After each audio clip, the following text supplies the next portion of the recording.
এই যে দেখুন বন্ধুরা, বিশ্বাস করে যাকে ঘরে রেখে গেলেন সেই স্ত্রী নিজে কিভাবে হাসি মুখে পরপুরুষের কাছে নিজেকে সঁপে দিল। আজ তার বাস্তব প্রমাণ দেখুন। দেখুন এই স্বামী খুব উৎসাহ নিয়ে তার স্ত্রীকে ডাক দিয়ে বলল, শুনছো, এদিকে আসো।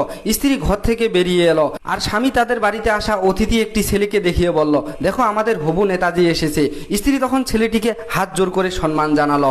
এরপর স্বামী স্ত্রীকে বলল, সাহেবের জন্য চা বানাও। আর এরপর স্ত্রী তাকে আড়ালে ডাকলো আর তারপর স্বামী আড়ালে গেল।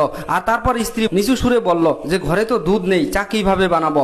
আর স্বামী বলল, আচ্ছা ঠিক আছে, আমি দুধ নিয়ে আসছি।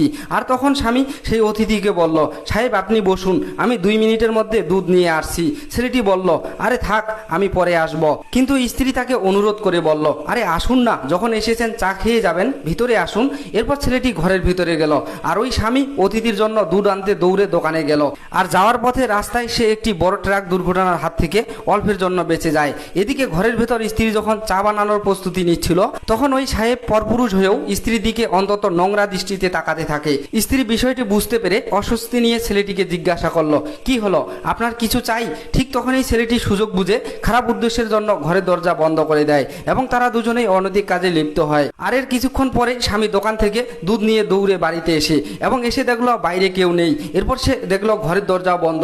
সে অবাক হয়ে দরজা সরিয়ে ভিতরে তাকাতেই হতবাক হয়ে যায় এবং নিজের স্ত্রীর এই নোংরা রূপ হাতে নাতে ধরে ফেলে। চরম আঘাতেই স্বামীর হাত থেকে দুধ মাটিতে পড়ে যায়। আর স্বামী চরম কষ্টে মনে মনে সে আক্ষেপ করে বলল, কিভাবে সে আমার থেকে লুকিয়ে সবকিছু বদলে ফেললো। চেহারা বদলালো, রাস্তা বদলালো, তারপর ঘর বদলালো। আমি তার সম্পর্কে মানুষকে বলতাম, যদি ওই মানুষটা কখনো বদলে যায় তবে আমার নামটা বদলে দিও। এভাবে সে ভাবছিল। তাই বন্ধুরা, কখনো কাউকে অন্ধের মতো বিশ্বাস করবেন না এবং কোনো পরপুরুষকে একা ঘরে বসতে দেবেন না। আপনার জীবনেও কি এমন বিশ্বাসঘাতক কেউ আছে?